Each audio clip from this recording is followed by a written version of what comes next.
सदा के लिए दूर करेंगे, जिससे ये ग्राम सदा समृद्ध रहे और आप सभी निरोग रहें।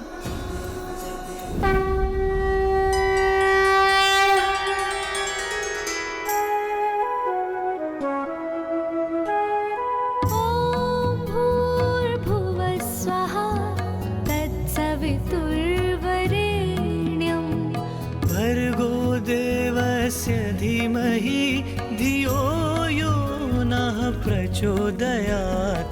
ॐ भूर्भुवः स्वः तत्सवितुर्वरेण्यम्। भर्गो देवस्य धीमहि धियो यो नः प्रचोदयात्। ॐ भूर्भुवः स्वः तत्सवितुर्वरेण्यम्। ये धूम्र हमें लील रहा है और हमारा आकार भी घटता जा रहा है। गरल और तरल का विनाश हुआ, अर्थात अस्वच्छता नष्ट हुई। प्रभु, आप तो हमारे लिए ईश्वर समान हैं। हमारे प्राणों की रक्षा करने हेतु आप दोनों को कोटि कोटि प्रणाम। आपने उचित समय पर आकर इतने अल्प समय में हमारे ग्राम को नष्ट होने से बचा लिया। इसलिए आप कोई साधारण मनुष्य नहीं हो सकते। आप अवश्य कोई दिव्य व्यक्तित्व हैं। प्रभु, ये जो भूल हुई है वो मेरे ही कारण हुई है। चिरंजीवी वत्स, क्या हुआ? तुम इस महामारी के लिए स्वयं को दोषी क्यों ठहरा रहे हो? क्योंकि सर्वप्रथम यही स्वच्छता के मार्ग से भटका था। मुझे क्षमा कर दीजिए, मैं आप सभी का दोषी हूँ। इसका आरंभ भले ही तुमसे हुआ है, किंतु स्वच्छता का उत्तरदायित्व तो सभी का होता है। तुम्हारी इस भूल को ग्राम का कोई अन्य वासी भी तो सुधार सकता था। किंतु जो भूल तुमसे हुई है उसका दंड अवश्य प्राप्त होगा तुम्हें। आज से तुम्हें प्रत्येक ग्राम जाकर स्वच्छता के प्रति सभी को जागरूक करना होगा। मैं अवश्य करूंगा ब्राह्मण देवता, सर्वत्र जाकर स्वच्छता के महत्व का प्रचार करूंगा। यहाँ स्वच्छता का अभाव था, इसलिए यहाँ माता का वास नहीं था। और जहाँ स्वच्छता होगी, माता का वास वहीं होगा। और जहाँ माता उपस्थित रहेंगी, वहाँ पर सुख समृद्धि स्वतः ही स्थापित होंगे और सभी जन स्वस्थ रहेंगे।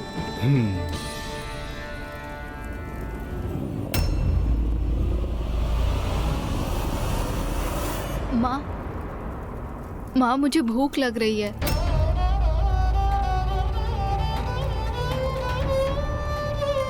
क्या हुआ? आप सभी के मुख पर पुनः चिंता की रेखाएं क्यों भर आईं? प्रभु, हमारी रक्षा तो हो गई, किंतु हम भोजन कैसे करें? अर्थात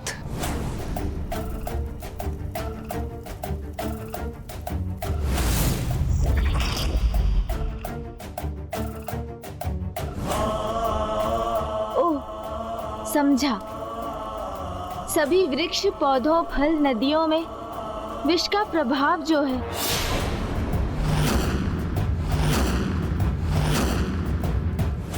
यहाँ भोजन उपलब्ध कराने हेतु संपूर्ण प्रकृति को यथावत होना होगा, शुद्ध होना होगा, जो माँ के यहाँ आने से ही संभव हो सकता है। किंतु माँ ने तो यहाँ आने से अस्वीकार कर दिया था। यदि अभी भी वो यहाँ आने के लिए तैयार नहीं हुई तो इस समस्या का समाधान कैसे होगा?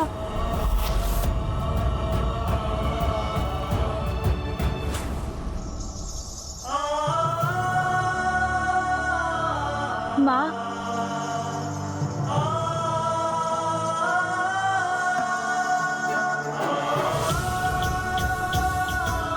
माँ, हम तो त्राही त्राही कर रहे संसार के हाहाकार को शांत कराने, आपकी संतानों के कष्ट मिटाने हेतु आपसे सहायता प्राप्त करने आए थे।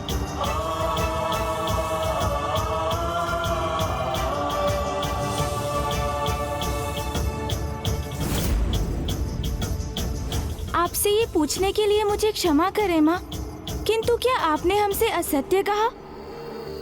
हमें मना करने के पश्चात क्या आप स्वयं ग्रामीणों की सहायता के लिए गई थी माँ?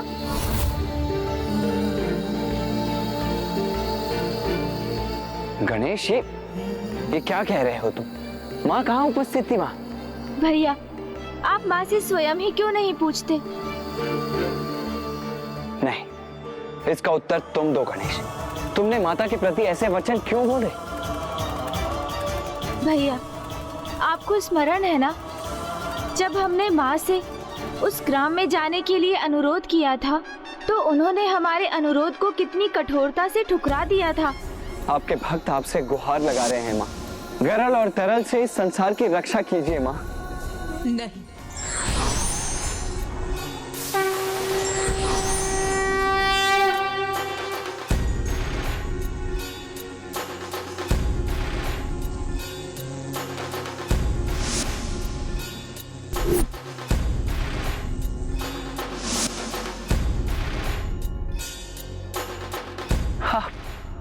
आप स्वयं वहां उपस्थित थी माँ।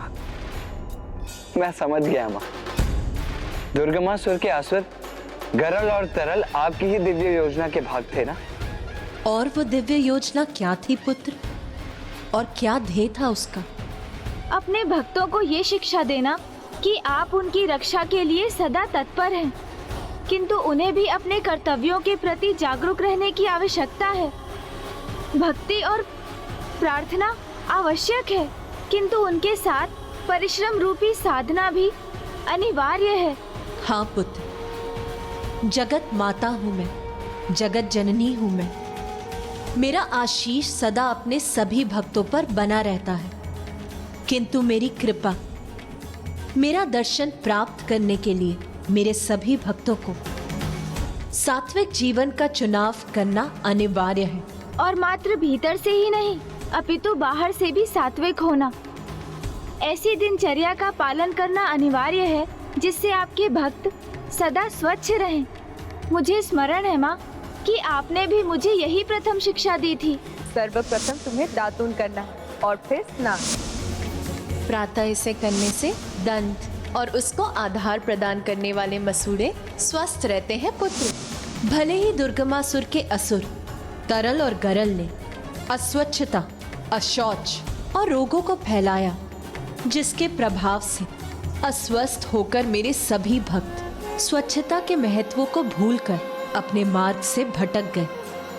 किंतु तब तुमने और पुत्र कार्तिकेय ने वहां जाकर सभी ग्राम वासियों को स्वच्छता के लिए जागृत किया, और जहां मेरी सहायता की आवश्यकता थी वो मैंने की। सत्य है माँ, आपकी लीला अद्भुत है। अपने भक्तों के प्रति आपके हृदय में अतुलित प्रेम है। पुत्र गणेश, पुत्र कार्तिकेय, मैं अपने सभी भक्तों को सामर्थ्य और आत्मनिर्भर बनाना चाहती हूँ, किंतु आवश्यकता पड़ने पर उनके कष्ट दूर करने और उनकी सहायता करने के लिए मैं प्रकट होती हूँ। पुत्र गणेश, मेरे प्रत्येक कर्म में मेरे भक्तों का हित ही निहित रहता है। पुत्र कार्तिकेय, पुत्र गणेश,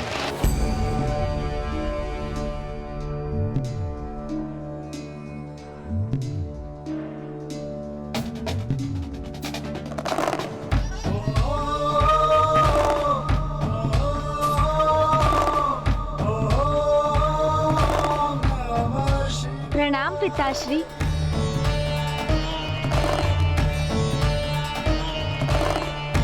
माता, आपकी लीला और प्रथम पूज्य गणेश जी और देव सेनापति कुमार कार्तिकेय के मार्गदर्शन और सहायता से पृथ्वी पर सब कुछ स्वच्छ हो चुका है। किंतु माता, जीव जंतु खाएंगे क्या?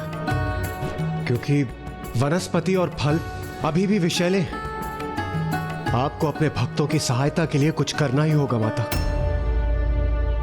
ओम जयंती मंगला काली भद्रकाली कपालिनी।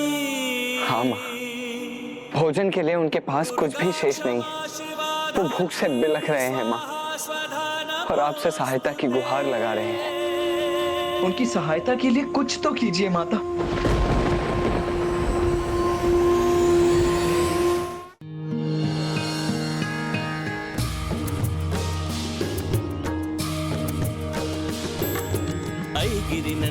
नंदित मेदिनि विश्व विनोदिनि नंदिनुते गिरिवर बिंद शिरोधिनि वासिनि विष्णु विलासिनि जिष्णुते गिरि नंदिनि नंदित मेदिनि विश्व विनोदिनि नंदिनुते गिरिवर बिंद शिरोधिनि वासिनि विष्णु विलासिनि जिष्णुते भगवती हेशिति कंठ कुटुंबिनि भूरि कुटुंबिनि भूरि कृते जय जय हे महिषासुर मर्दिनि रम्यकपर्दिनि शैलसुते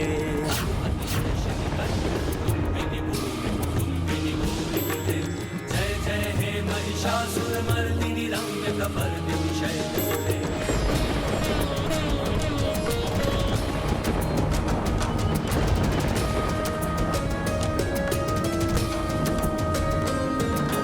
सुरवर वर्षिणि दुर्धर धर्षिणि दुर्मुख मर्षिणि हर्षरते त्रिभुवन पोषिणि शंकर तोषिणि किल्बिष मोषिणि घोषरते सुरवर वर्षिणि दुर्धर धर्षिणि दुर्मुख मर्षिणि हर्षरते त्रिभुवन पोषिणि शंकर तोषिणि किल्बिष मोषिणि घोषरते तनुज निरोषिणि दितिसुत रोषिणि दुर्मद शोषिणि सिंधुसुते जय जय हे महिषासुर मर्दिनि रम्यकपर्दिनि शैलसुते तनुज निरोषिणि दितिसुत रोषिणि दुर्मद शोषिणि सिंधुसुते जय जय हे महिषासुर मर्दिनि रम्यकपर्दिनि शैलसुते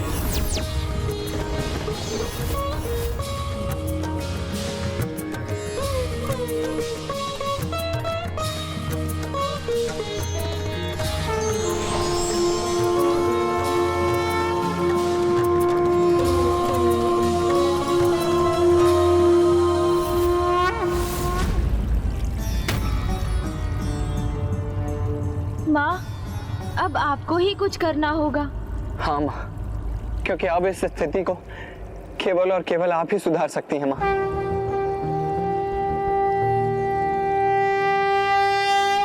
विनती सुनो माता। माँ कुछ कीजिए माँ, माँ कुछ कीजिए। आपके भक्त आपसे सहायता मांग रहे हैं। निवेदन गणेशा जगदम्बे जगजननी सिंह आरूढ़ा। संतरा कहाँ से उत्पन्न हुआ और ये मेरे हाथ में कैसे आ गया? जय माँ जय जय माँ उमा स्वरूपा।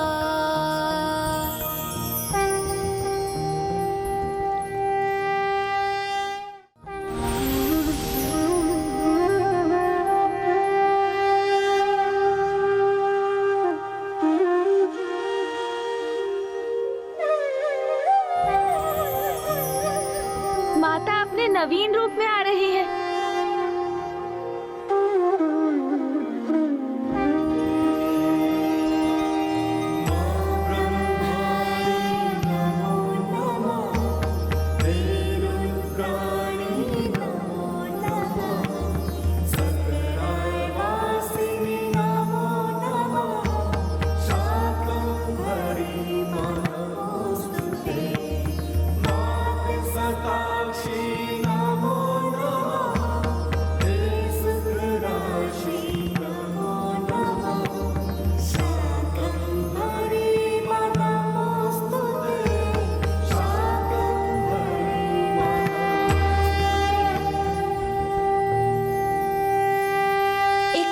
सबसे बड़ा सुख और एक माँ की सबसे बड़ी पीड़ा क्या होती, इसका आभास है आप सभी को।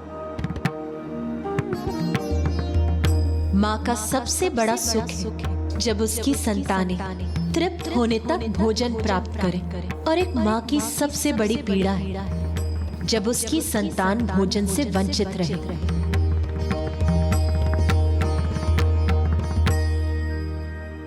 नहीं, मैं अपनी संतानों को भूखा कदापि नहीं रहने दूंगी।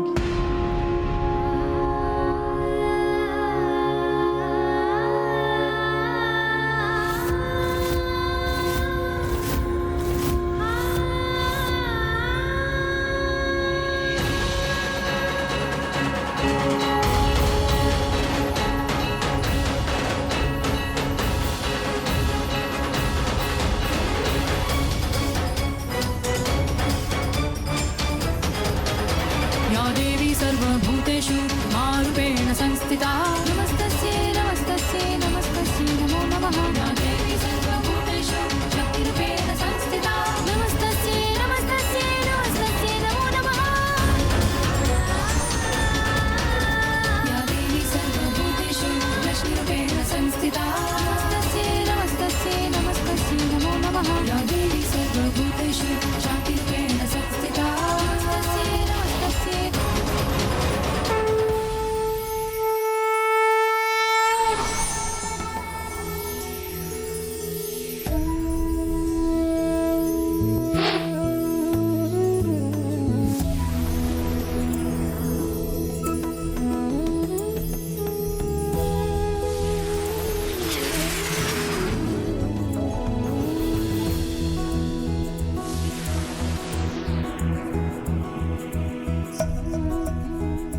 अद्भुत। आकाश में फल और वनस्पति।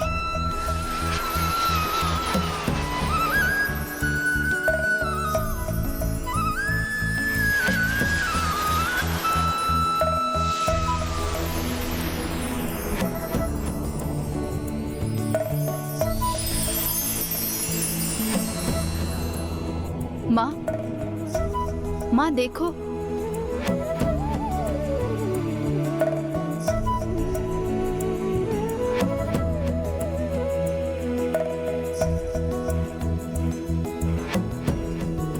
माता ने हमारी प्रार्थना सुन ली। माता, आपको बहुत बहुत धन्यवाद।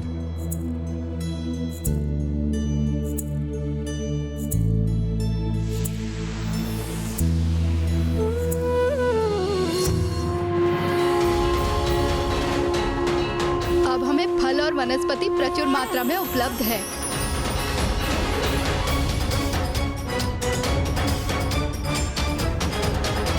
या देवी सर्वभूतेषु मारूपेण संस्थिता नमस्तस्यै नमस्तस्यै नमस्तस्यै नमो नमः। या देवी सर्वभूतेषु शक्तिरूपेण संस्थिता नमस्तस्यै नमस्तस्यै हे, फल और वनस्पति मिल गए।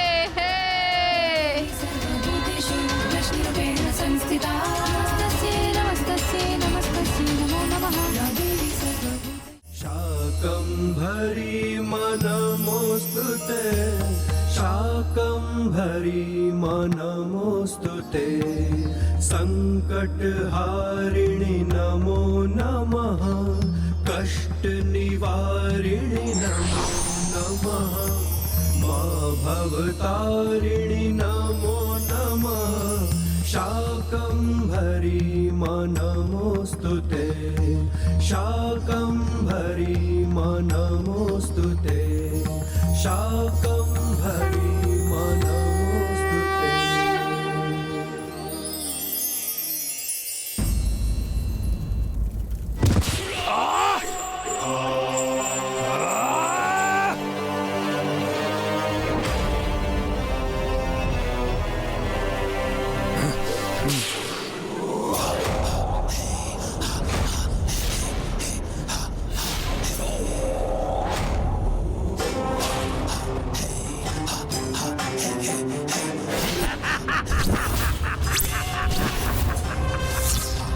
एक नवीन फल, अर्थात गरल तरल असफल हो गए। संसार में आज स्वस्थ और रोगों को फैलाने में असफल रहे वो।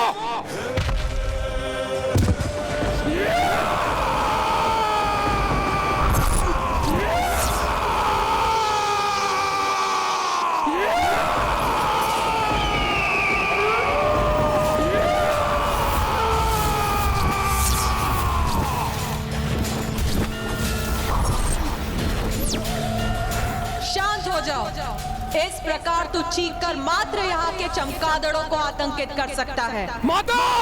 हाँ, मैं मूर्ख। इस प्रकार ऊंचे स्वर में चीखने से कुछ नहीं होगा। सुन मेरी चेतावनी और अभी भी समझ जा। बार बार क्षति पहुंची है तुझे, बार बार पराजित हो चुका है तू। वेद माता को प्रथम पूज्य गणेश मुक्त करा ले गए। तेरा नगर नष्ट हो गया।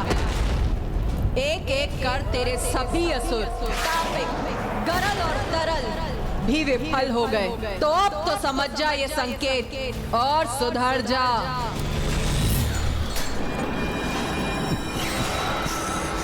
इसमें आपका दोष नहीं है माता। ये तो माँ का कर्तव्य है कि वो अपनी संतान और अपने भक्तों की चिंता करे। मैं आपका परम भक्त हूँ माता, इसलिए आपका स्नेह मेरे प्रति है और इसलिए आप मुझे सावधान कर रही हैं।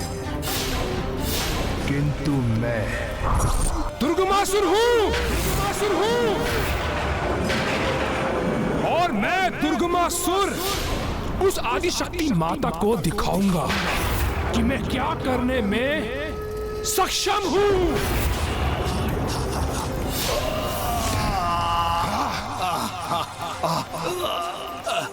रक्षा कीजिए महाराज, सहायता कीजिए महाराज। सहायता की आवश्यकता दुर्बलों को पड़ती है। दुर्गमासुर के राज्य में ऐसे दुर्बलों का कोई स्थान नहीं है।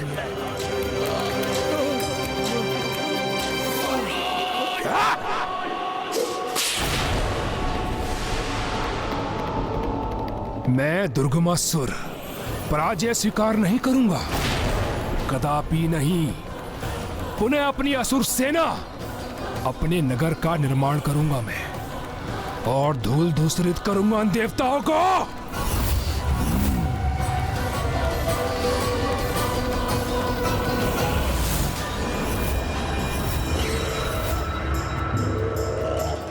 असुर, मेरे पिता महान असुर रूरू का वध किया था उस देवी ने।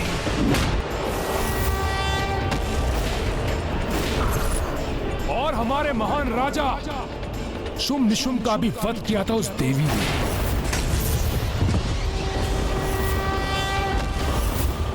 और आज वही देवी तुम्हारे महाराज दुर्गमासुर का वध करने का प्रयास कर रही है।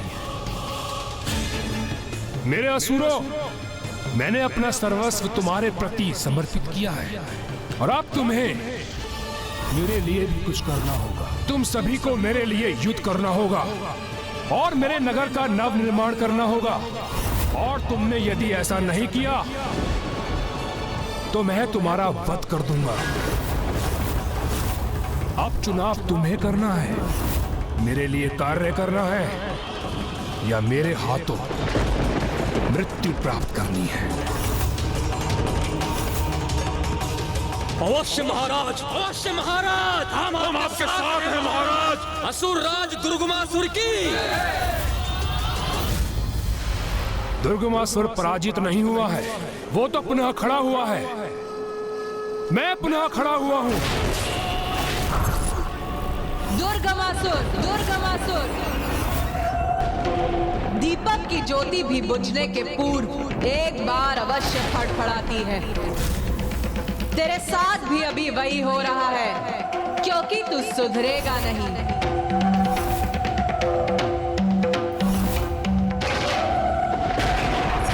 तू सुधरेगा नहीं। माँ, क्या हुआ माँ? दुर्गमासुर पुनः अपनी कुटिलता पर उतर आया है। हाँ माता, आप उचित कह रही हैं माता।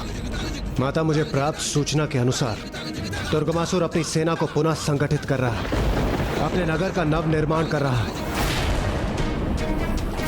अर्थात वो किसी कुटिल योजना की रचना कर रहा है। माता, अब तो दुर्गमासुर के आतंक का अंत करने का केवल एक ही उपाय, उसका अंत। हाँ माता, और वो केवल आप ही कर सकती। नहीं, जगत माता हूं मैं, और दुर्गमासुर भी मेरी ही एक संतान है।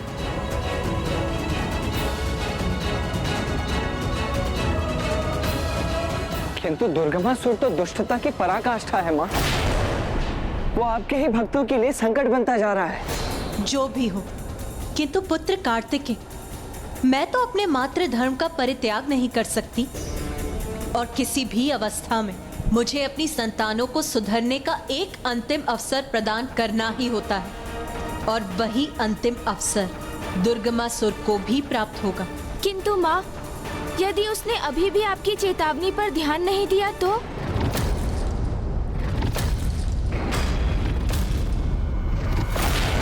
तो फिर उसका अंत निश्चित है। तो फिर उसका अंत निश्चित है। तो फिर उसका अंत निश्चित है। देवी काल रात्रि, देवी काल रात्रि, देवी काल रात्रि।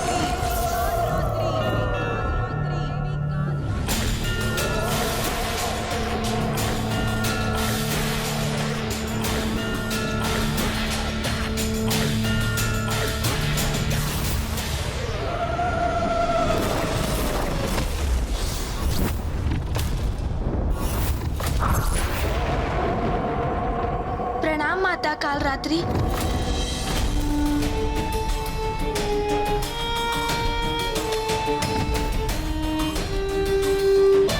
ब्रह्म आपने मेरा आवाहन किया माता, आदेश दीजिए। देवी कालरात्रि, आप मेरी और स्वामी की दूत बनकर जाइए और दुर्गमासुर को समझाइए। और उनके लिए मुझे किन साधनों का प्रयोग करना होगा माता?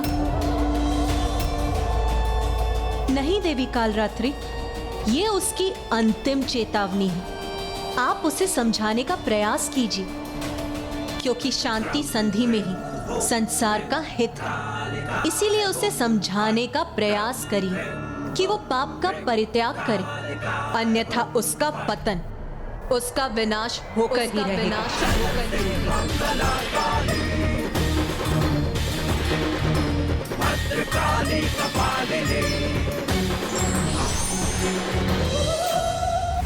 जब मैं अपने नगर का नव निर्माण कर रहा हूं, तब मुझे अपने असुर प्रहरियों द्वारा सभी दिशाओं से मुझे अपने भवन की सुरक्षा सुनिश्चित चाहिए।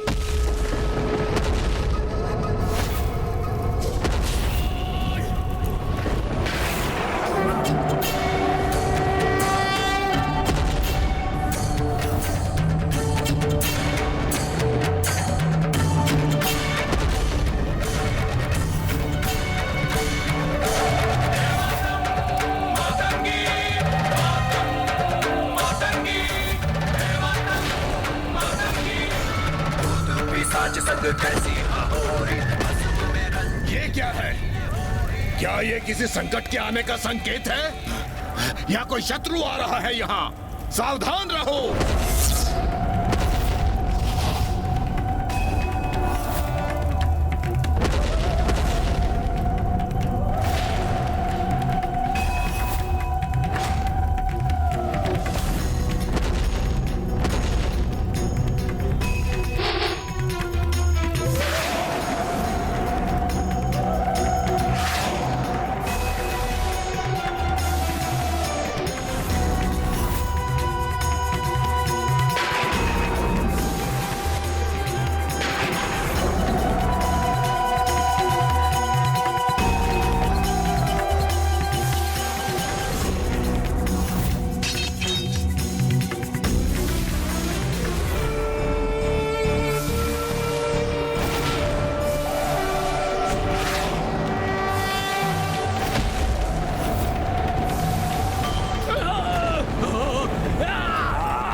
ये क्या हो रहा है?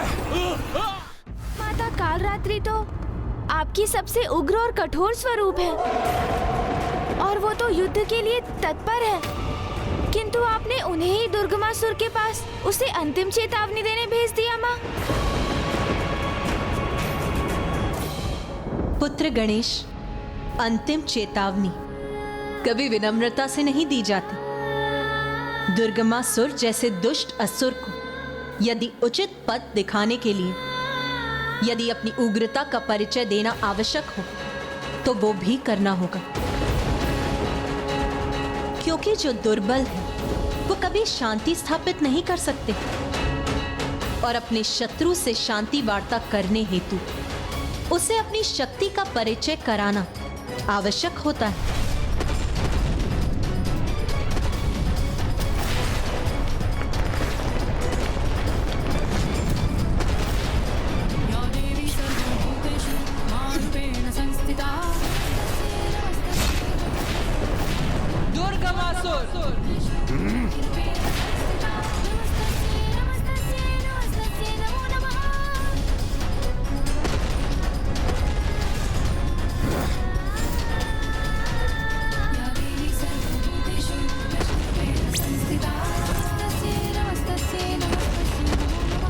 ये स्त्री कौन है?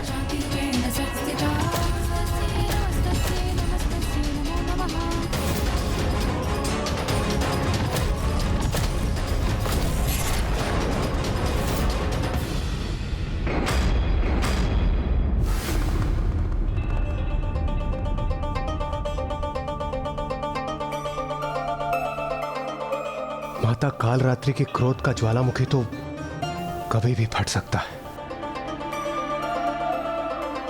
नहीं देवराज, अभी ऐसा कदापि नहीं होगा, क्योंकि मैंने उन्हें वहां युद्ध के लिए नहीं, शांति वार्ता के लिए भेजा।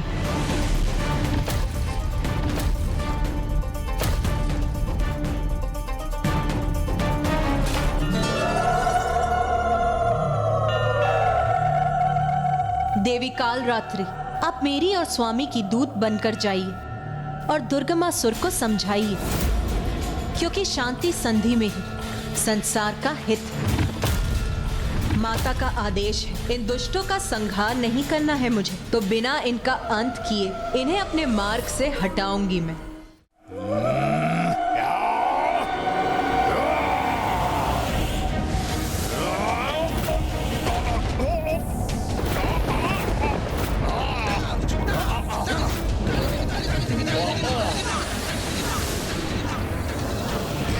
अरे ये क्या हो रहा है?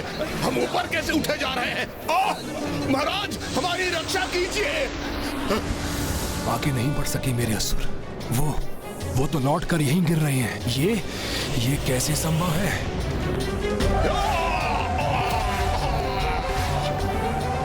ये किसका आगमन हुआ है यहाँ?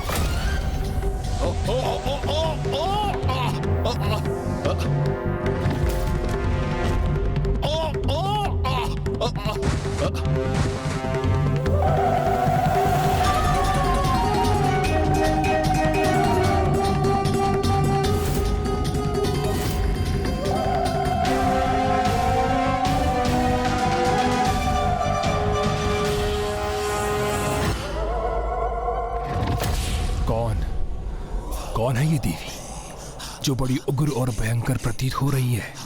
ये क्यों आई है यहाँ?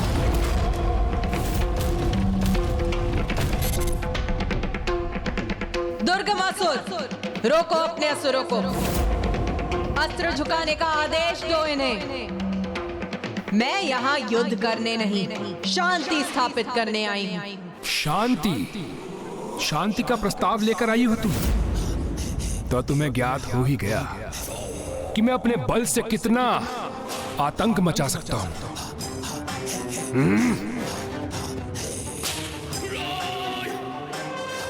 देवी, किंतु रिक्त हाथों क्यों चली आई? भिक्षा पात्र कहाँ है तुम्हारा? मुझसे भिक्षा मांगने आई हो ना? शांति की भिक्षा।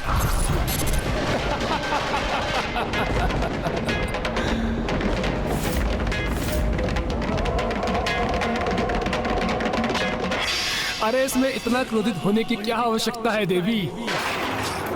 तुम मुझसे कुछ मांगने आई हो ना? शांति की भिक्षा, तो उसके लिए भिक्षा तो मांगनी होगी, किंतु तुम्हें नहीं। उस महादेव पुत्र को अन्य देवी देवताओं के साथ भिक्षा पात्र लेकर आना ही होगा और मेरे समक्ष शीश झुकाकर शांति की भीख मांगनी होगी। और मेरे सामने शीश झुकाकर, गिड़गिड़ाकर शांति की भीख मांगनी होगी मुझसे।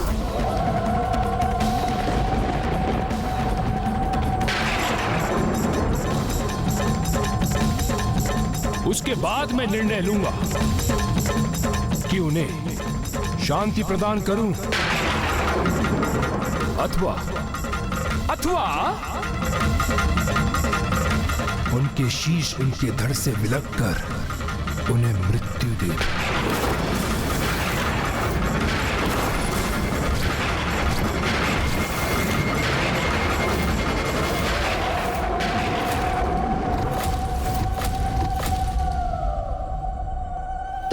शीश विलग करोगे? इतना सामर्थ्य नहीं है तुम में। मृत्यु का संकट तो तुम पर और तुम्हारे इन असुरों पर मंडरा रहा है। मैं यहाँ तुम सभी के शीश सुरक्षित करने का अवसर देने आई हूँ। उनसे युद्ध करने पर उतावले हो रहे हो तुम, जो स्वयं परम शक्ति, वो परम शक्ति जो अपनी पलक झपकाते तुम्हें भस्म कर सकती है। अरे दुष्ट, स्वयं आदि शक्ति ने जिस संसार की रचना की, जिस संसार में सभी जीव अपनी अपनी सीमाओं पर आनंद पूर्वक जीवन व्यतीत करते हैं, उस संसार को संकट में डालना चाहते हो तुम। उनकी संतानों को कष्ट देकर तुम अपने ही विनाश को निमंत्रण दे रहे हो। अभी भी समय है। पाप का त्याग करो, दुष्कर्मों का परित्याग करो, सुकर्म करो। उसी में तुम्हारी भलाई है दुर्गमासुर, और तुम्हें यही समझाने में यहाँ आई हूँ। देवी, इतनी दूर से तुम मुझे ये समझाने आई हो कि जगत जननी का संसार कैसा है और मैं एक अच्छा बालक बनकर उसके संसार में वास करूं। देवी, तुम मुझे मूर्ख पुकार रही थी ना, किंतु वास्तविकता तो ये है कि मूर्खतापूर्ण संवाद तो तुम मुझसे कर रही हो। ये ऐसी उद्दंडता करने का दुस्साहस भी कैसे किया इसने? विनाश काले विपरीत बुद्धि।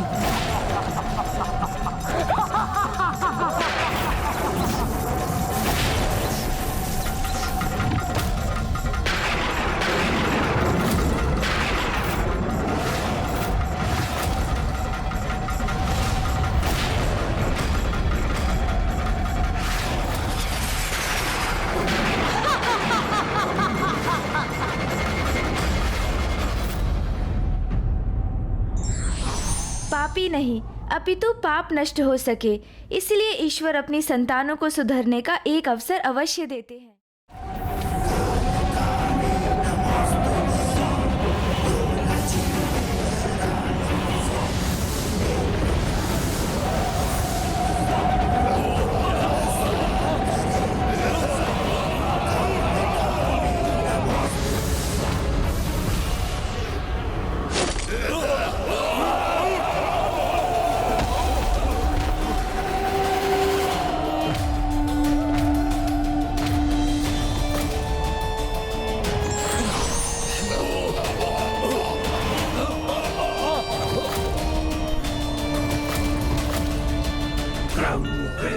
समय चक्र विपरीत दिशा में गतिशील कर दिया इस देवी ने। सभी चराचर जीव काल के अधीन हैं, तुम भी दुर्गमासुर, और सभी को समय की गति के अनुसार ही चलना होता है, किंतु काल मेरे वश में है, इसीलिए मैं नहीं, समय की गति मेरे अनुसार चलती है। समय अथवा काल की नियंत्रक काल रात्रि हूं मैं।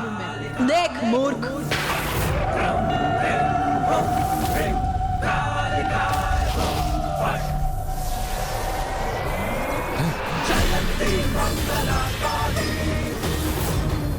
ये मेरा अमूल्य कलश है।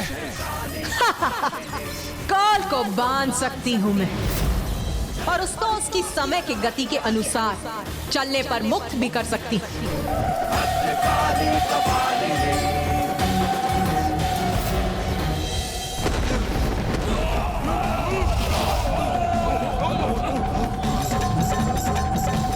और काल को समय की गति के अनुसार मुक्त भी कर सकती।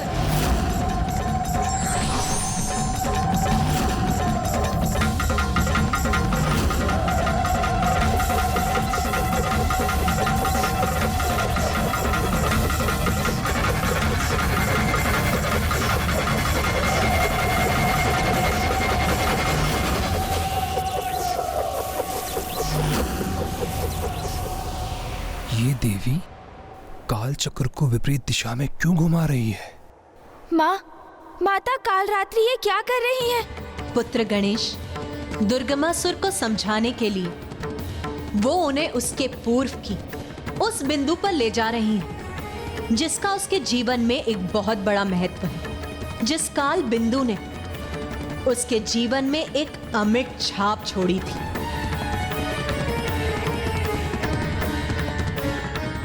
रूरू,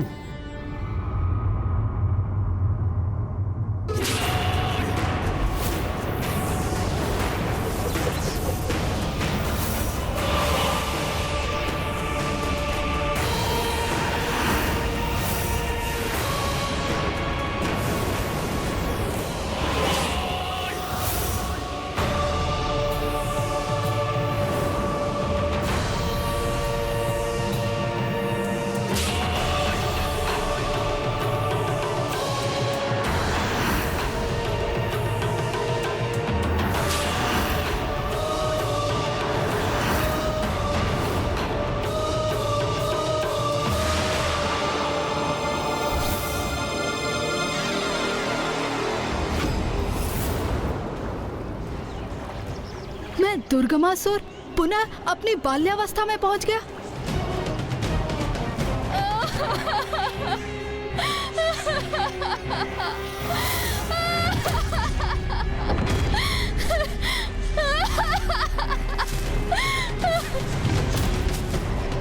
अकस्मात माता रोने क्यों लगी हैं? और वो कौन है जिसकी अर्थी असुर सैनिक ले जा रहे हैं? कहीं वो पिताश्री तो नहीं? नहीं, ऐसा नहीं हो सकता, ये असंभव है।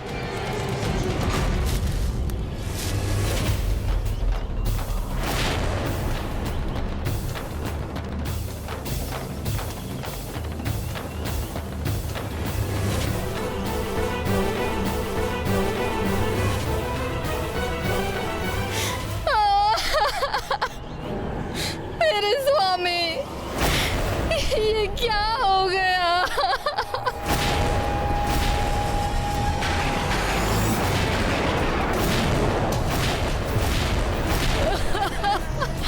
पिताश्री, पिताश्री, पिताश्री।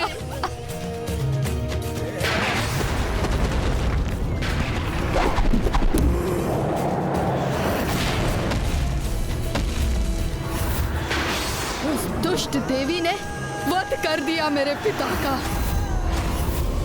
दुर्गमासुर, प्रतिशोध। मैं अपने पिता के वध का प्रतिशोध लूंगा। नहीं पुत्र, ऐसा कुछ नहीं करोगे तुम।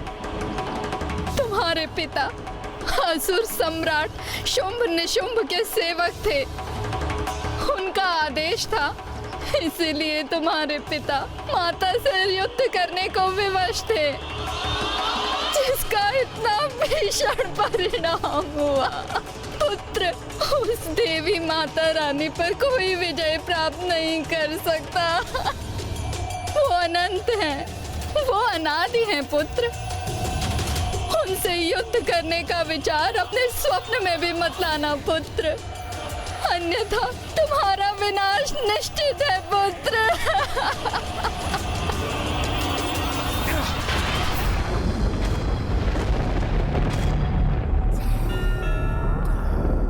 पूर्व काल में स्वयं तुम्हारी माता ने तुम्हें समझाने का प्रयास किया था कि तुम्हें प्रतिशोध के भाव से दूर रहना चाहिए। तुम्हें पुनः वही समझाने आई हूं मैं यहाँ। मेरी शक्ति का परिचय तो प्राप्त हो गया होगा तुम, और मैं तो माता आदि शक्ति की अंश मात्र ही हूं, तो उनकी अपार शक्ति का तो तुम अनुमान भी नहीं लगा सकते दुर्गमासुर। समझ, जगत जननी है वो, जिसने पूरी सृष्टि का निर्माण किया है, सभी को जन्म दिया है, और तो उसी के विरुद्ध खड़ा है। यदि वो जन्म दे सकती है तो क्षण में नष्ट भी कर सकती है। और सत्य तो ये भी है कि तुम स्वयं माता आदि शक्ति को ही पूछते। मैं देवी आदि शक्ति को पूछता हूँ?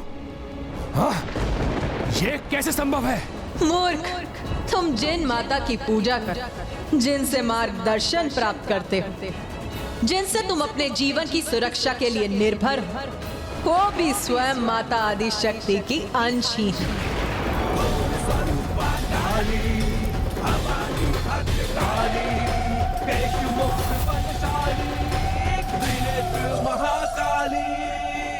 हाँ माता, आप सर्वथा उचित कह रही हैं माता।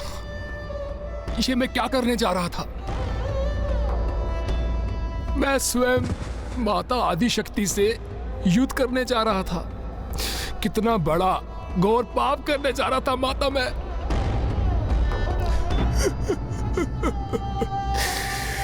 कितना बड़ा मूर्ख हूं माता मैं।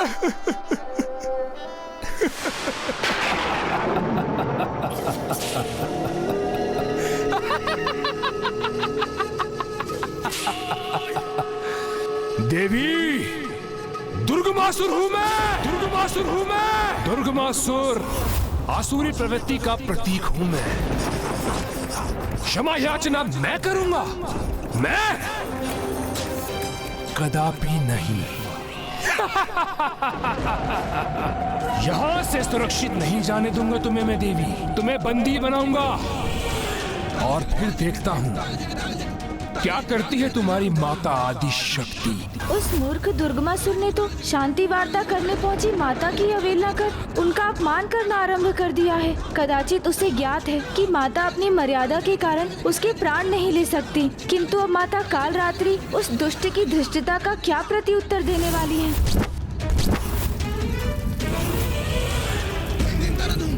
सैनिकों, बंदी बना लो इस देवी को।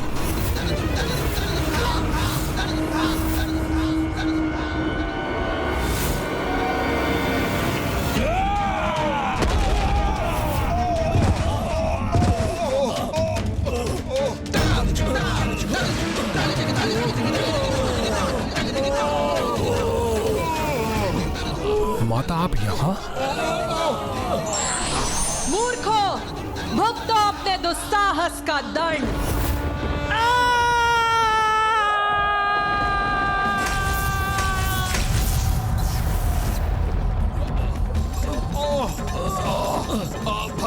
भस्म हो रहे हैं हम। कोई कष्ट दूर करो, कोई कष्ट दूर करो हमारा। भस्म हो रहे हैं हम। दुष्ट, तूने देवी कालरात्रि को क्षति पहुंचाने का प्रयास भी कैसे किया? इतना दुस्साहस कैसे किया तूने?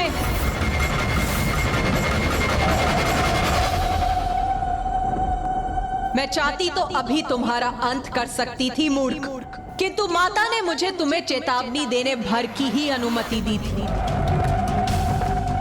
किंतु अब तो स्वयं परम शक्ति ही तुम्हें भयंकर मृत्यु प्रदान करेगी, और वही है तुम्हारी नियति। सुधर जाओ दुर्गमासुर, अभी भी समय है। सुधर जाओ, देर नहीं हुई है अभी। सुधर जाओ।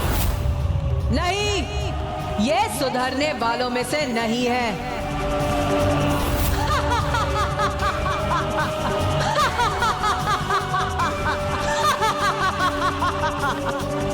फिर तो इसका अंत होगा तुम्हारा दुर्गमासुर।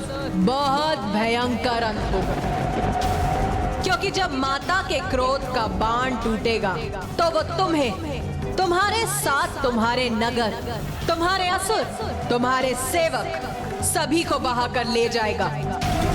और ये निश्चित, ये होकर ही रहेगा। तुम प्रतीक्षा भर करो अपने विनाश की, अपने विनाश की।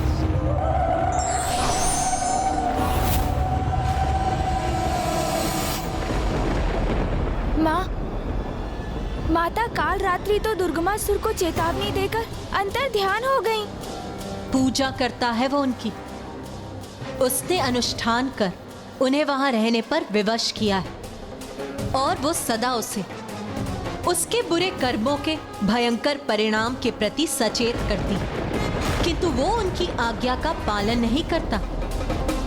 वो अपने समय के अनुरूप आचरण कर रहा है, और वहां उपस्थित देवी उचित समय और अवसर की प्रतीक्षा में है, क्योंकि उससे अत्यंत कुपित होने पर भी वो उसका, अपने भक्त का साथ नहीं छोड़ सकता। तब तक नहीं जब तक वो अपनी पूजा, अपने अनुष्ठान में कोई भूल नहीं करता। किंतु जिस दिवस ऐसा हुआ, वो उसे इतना भीषण दंड देंगी, इतना भयंकर दंड, जिसकी कल्पना भी आतंकित करने वाली होगी।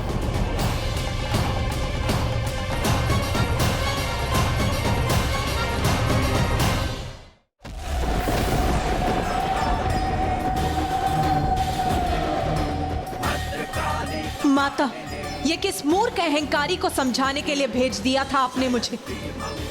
वो दुर्बुद्धि दुर्गमासुर, वो तो बांस के उस वृक्ष के समान है जो चंदन के वृक्ष के निकट होते हुए भी उसकी सुगंध को अपने भीतर सम्माहित नहीं करना चाहता। अहंकार के अंधकार को अपनी बुद्धि का आभूषण समझने वाले के भीतर सुदबुद्धि का प्रकाश जागृत करना असंभव है माता। उसको समझाने का प्रयास करना व्यर्थ है, क्योंकि दंड का भूखा उदर दया और क्षमा के प्रसाद से नहीं भरता, क्योंकि उसका शीश शांति के शब्दों के लिए नहीं, मेरे हंसिए आपके खड़क के आघात के ही योग्य है।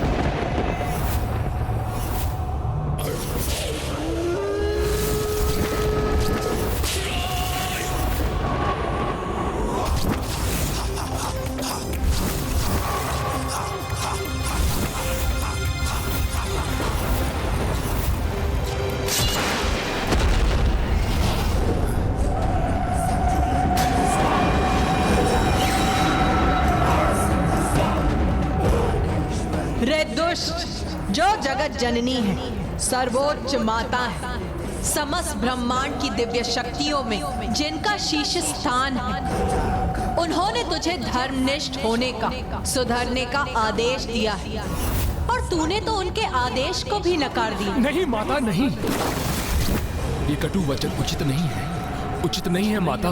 उचित तो वो नहीं है जो तू कर रहा है। अभी भी समय है दुष्ट, सुधर जा। मूर्खों के समान व्यवहार मत कर दुर्गमासुर। माता, मूर्ख तो बनाया आपने मुझे। जो वचन काल रात्रि ने मुझसे कहे थे, वही वचन आपके मुख से प्रस्फुटित हो रहे हैं। माता मेरी है आप मेरी, और साथ दे रही है मेरे शत्रुओं का। मैं आपकी भक्ति भाव से पूजा करता रहा और आपने ऐसी छल युक्त क्रीड़ा की मेरे साथ। मूर्खता ही तो थी मेरी। जिनसे युद्ध करना है उन्हीं की सहयोगिनी की पूजा कर रहा हूँ। सहयोगिनी नहीं मूर्ख, माता की ही अंश हूँ मैं, माता की ही अंश हूँ मैं। माता आदि शक्ति की ही रूप हूँ मैं। और मैं तो क्या, ये समस्त संसार उन्हीं का अंश है। और सत्य तो ये है मूर्ख कि तू स्वयं भी उसी सृष्टि का एक तुच्छ भाग है। जिनकी कृपा से ये सृष्टि है जिसमें वो दुष्ट वास करता है, जिनकी कृपा से श्वास प्राप्त होती है उसे, जिनकी कृपा से जीवन है उसका, उसी से शत्रुता ठान बैठा है वो। ऐसे मूर्खों के पास तो शांति संदेश के लिए देवर्षि नारद को ही भेजना चाहिए था आपको, क्योंकि अपने शब्दों में मिठास घोलकर दुष्टों को समझाना नहीं, उन्हें दंडित करने हेतु उनका संहार करना है मेरा स्वभाव।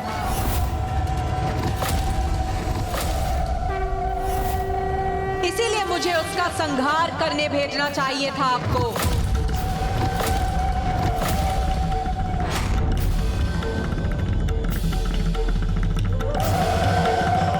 भैया, दुर्गमासुर ने तो माता कालरात्रि के भीतर भीषण क्रोध उत्पन्न कर दिया है। कहीं माता अपने क्रोध के अतिरेक में वहां उसका संहार करके ही ना लौट जाए। हाँ गणेश, मुझे भी इसी बात का संशय है। मुझे अनुमति भर दे दीजिए माता कि मैं इसी क्षण वहां लौटकर उस दुष्ट का वध करूं। मैं वध करूंगी उस दुष्ट का।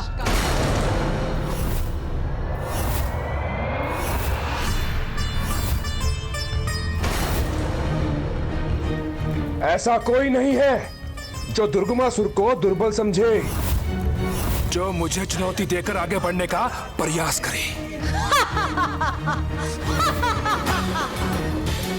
रस्सी जल गई किंतु बल नहीं गया। मूर्ख, तुझ में ना ही वो बल है और ना ही वो बुद्धि कि तू ये समझ सके कि तेरे हाथों में जो खड़क है उससे कहीं अधिक प्रचंड और कहीं अधिक धारदार खड़क तेरी ओर बढ़ रहा है, तेरा अंत करने के लिए। बहुत बड़ा भक्त बनता है ना तू मेरा, बहुत पूजा भी की है तूने मेरी, तो जा, मैं तुझे आभास करने की शक्ति प्रदान करती।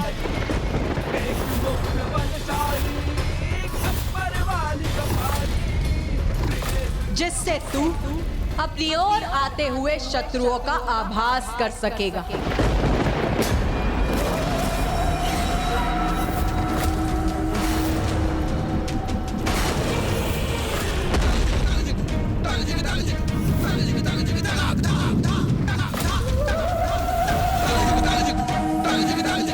उस मूर्ख दुर्गमासुर ने तो शांति वार्ता करने पहुंची माता की अवहेलना कर उनका अपमान करना आरंभ कर दिया है। कदाचित उसे ज्ञात है कि माता अपनी मर्यादा के कारण उसके प्राण नहीं ले सकती, किंतु अब माता कालरात्रि उस दुष्ट की धृष्टता का क्या प्रत्युत्तर देने वाली है?